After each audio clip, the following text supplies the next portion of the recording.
अस्सलाम वालेकुम प्यारे बच्चों। उम्मीद है आप सब बिल्कुल खैरियत से होंगे और पिछले दर्स आपको समझ आ रहे होंगे।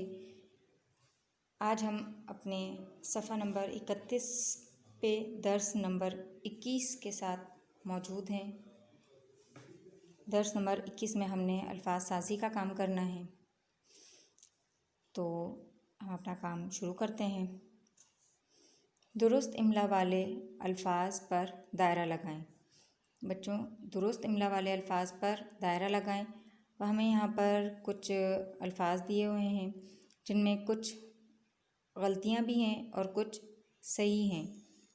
एक ही अल्फाज के गलत तरीके भी हैं जो पढ़ने में तो एक जैसे ही आ रहे हैं। जैसे हम आवाज़ अल्फाज हमने किए थे जिनकी शक्ल अलग अलग होती है लेकिन आवाज़ एक जैसी निकलती है, तो हमने इसको सही करके दायरा लगाना है सही अल्फाज पर और उसका हमने इमला भी दुरुस्त करना है।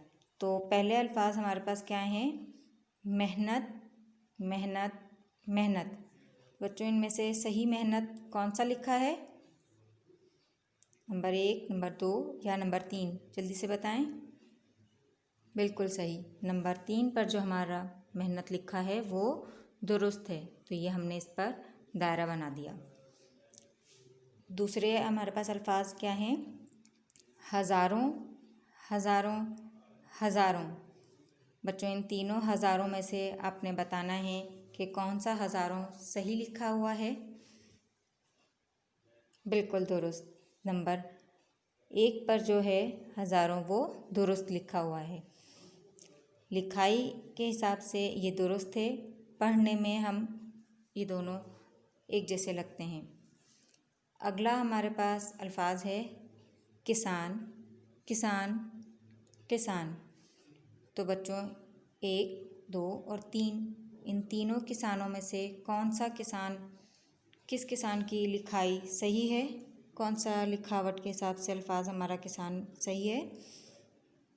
बिल्कुल दुरुस्त, नंबर 2 पे जो हमारा ये किसान है वो बिल्कुल सही लिखा हुआ है। अब है हरा, हरा, हरा। बच्चों, इन 1, 2 और 3 में से कौन सा हरा दुरुस्त लिखा हुआ है? सही, नंबर 3 पर जो हरा है ये दुरुस्त लिखा हुआ है। सनसनाहट, सनसनाहट, सनसनाहट। बच्चों, इन तीनों में से कौन सा जो सनसनाहट की लिखावट है वो दुरुस्त है? बिल्कुल सही, नंबर 2 पे जो सनसनाहट लिखा है वो बिल्कुल दुरुस्त है। तो बच्चों, हमने ये दुरुस्त इमला पे दायरा लगा लिया। अब ये अल्फाज आपने इमला के लिए याद करने हैं, अपनी कॉपी पे लिखने हैं और इनकी लिखाई करनी है।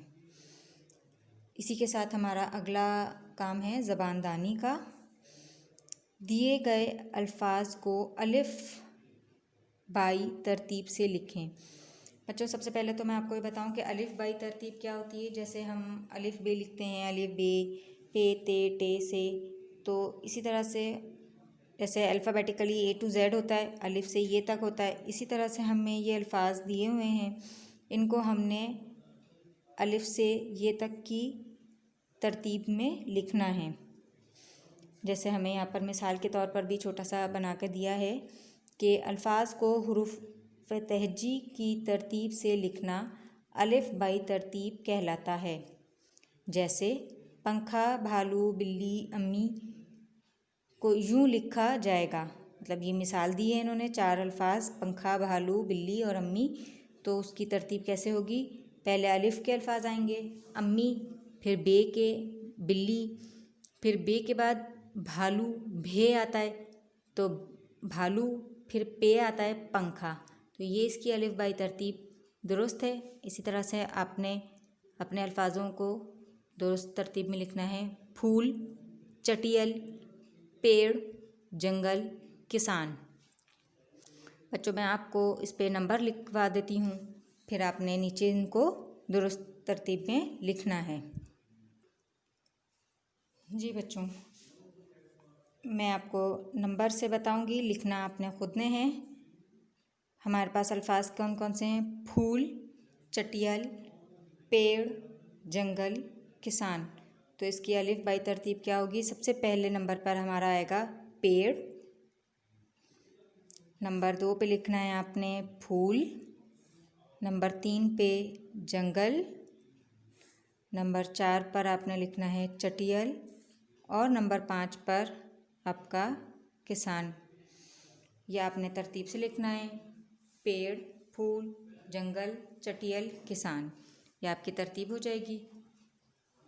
बच्चों, इसी के साथ आपका दर्स नंबर 21 मुकम्मल हुआ, जिसमें हमने अल्फाज साजी की, इमला अपना दुरुस्त किया और ज़बानदानी में हमने अलिफ बाय तरतीब की मदद से अल्फाज को तरतीब दिया।